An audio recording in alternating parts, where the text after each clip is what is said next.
In this video, I'm going to talk about 4 different characters on The Sopranos and how their mental afflictions manifested in physical symptoms and physical health issues.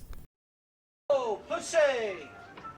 In season 1, Puss starts complaining about having back problems around the same time that Detective Makazian tells Tony that Puss is wearing a wire. So Tony asks Dr. Melfi about this back stuff. This mental stuff can cause physical problems, right? Hey, Push. She even really exist? And by she, Tony could also be referring to Puss's back problems. What kind of mental stuff would cause a backache? Secrets. What do you mean? Psychologically, a secret is a heavy load. It leads to feelings of guilt which further burden the mind. Remind me, please, never to have a serious illness, because when you and Silvio and Paulie and all you pricks, weakness gets rid of fucking treason. You know what? Fuck you! I don't want to hear about your fucking back anymore! So why'd you come back, huh? What changed? Nothing changed. That's the problem. Things are happening, Tony. What kind of things? Things. This fucking back is taking me out of the game. I'm way behind. And I'll top it off, I think I'm getting hooked on these fucking painkillers. I don't know, I feel like someone put the Maloik on me. You got anything you want to say to me? Like what? You know I've been working with the government, right, Tone? Secrets. Most of the guys in this life, there's no fucking honor. Forget your enemies, you can't even depend on your friends. So he's lying to multiple people. He's lying to Tony, of course. He's also lying to the government because he doesn't tell them about everything that he does with Tony. And he's also lying to himself. Whole society's fucked. And the ones coming up, half of them are on drugs. The other half are fucking psychos. So not only is Puss talking to the government and ratting on his friends, he's also, I feel like in a way, trying to rationalize it by talking about how they're all scumbags, psychos, or on drugs. Meanwhile, the whole reason that Puss is in this booth to begin with is because he was dealing heroin. Now let's talk about Tony. In the season 2 finale, Tony gets what appears to be food poisoning. Tony. Hey, guy. Not feeling too good, huh? I'm tired. No, you got a small case of E. coli, Campylobacter maybe, but you're gonna be fine. It's almost like that was how Tony processed the fact that his best friend was a rat.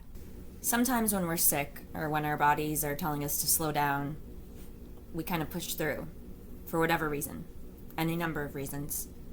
But just like how Tony came face to face with the wire, coming face to face with this E. coli, this food poisoning, it doesn't matter how strong you want to be.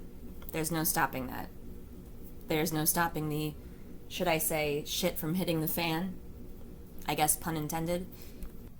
It wasn't pretty, but come on, Tone, you knew. And perhaps you could say that pouring gasoline on himself and lighting himself on fire is an illustration of his self-destructive behavior. You are the biggest threat to yourself. But that's what being a human being is. But some people are more self-destructive than others. It's all big nothing. What is? Life. Tony, that is your mother talking. Everything's black. Carmela tells him that's your mother talking. Or Tony might have just seen the series finale. Everything's black. It's my stomach. I'm nauseous. Oh, Jesus.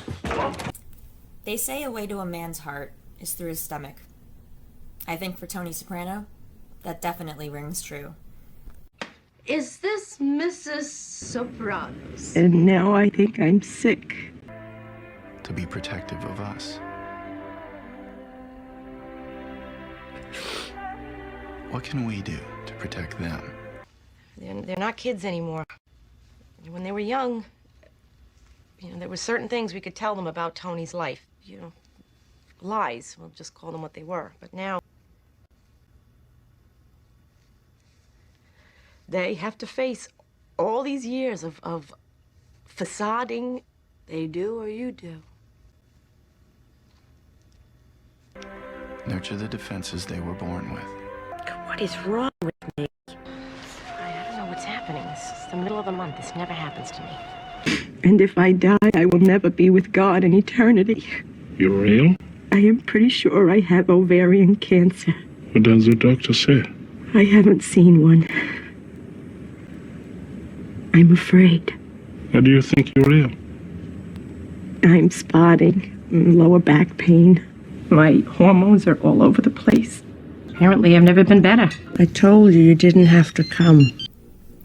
I'd say that season 3 and 4 are the ones in which Carmela's mental afflictions, guilt, shame, worry, presents itself most with physical symptoms, like we see here. I think we might be looking at a viral syndrome. Maybe, I don't know. Oh, God. What's your emotional level? Oh, so what? For Carmela, of course, there's this element of denial that kind of permanently sits there over her head, as opposed to some of the other therapists that we see on the show and perhaps in real life. He's not sugarcoating things. You must trust your initial impulse and consider leaving him. You'll never be able to feel good about yourself. You'll never be able to quell the feelings of guilt and shame that you talked about. Stress off the charts lately, like all of us? What do you mean? Death, major change of any kind? Just the usual. One day runs into the next. Dr. Cusimano even had her tested for lupus, too, which came back negative. Do I have a fever? Maybe. A little. It leads to feelings of guilt which further burden the mind. And I knew, whether consciously or not, I knew that behind that power drill there was probably some guy with a broken arm. Or worse. And you coped with that how? I'd go to my priest and I would cry and say how bad I felt about how my husband made his money, but that was bullshit. Even just during one conversation with Dr. Melfi, Carmela wavers back and forth between feeling ashamed and upset over what they're putting their kids through, and then defending Tony and rationalizing away his behavior, all in the same conversation, and then back the other way. I'm worried, Aid. Everybody's worried. No, I am worried all the time. Finally. Oof. What's the matter? I gotta go to the bathroom. I know, you said. No, I gotta go. I'll take you to your car. No, I gotta go now. As we know, after Adriana gets approached by the FBI in season 4 and is forced to continue working with them, as time goes on, she increasingly develops gastrointestinal issues. Oh my God. I can't talk to you. I can't even talk to Christopher, and he's my soulmate, for God's sake. I can't talk to my friends. I am being, ripped apart here, just snitching on people. Bad news is, as you can see, you've got a fairly severe case of ulcerative colitis. Jesus Christ.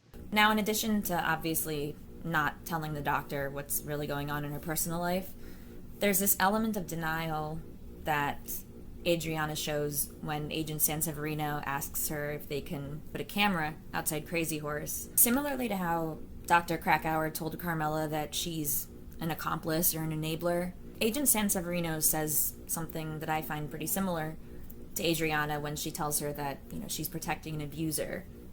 And then Adriana pushes back and almost tries to make herself sound worse as a way of making Christopher sound better, or as a way of denying what's actually happening. Kicked out of my house, I have ulcerative colitis, and you call me up. So here's another thing to add on to the list of stresses. Do enough for you people. You're not bugging my club. Adriana, it's a syndrome protecting abusers. If it would have been Christopher alone in a car with a woman, I would have killed him.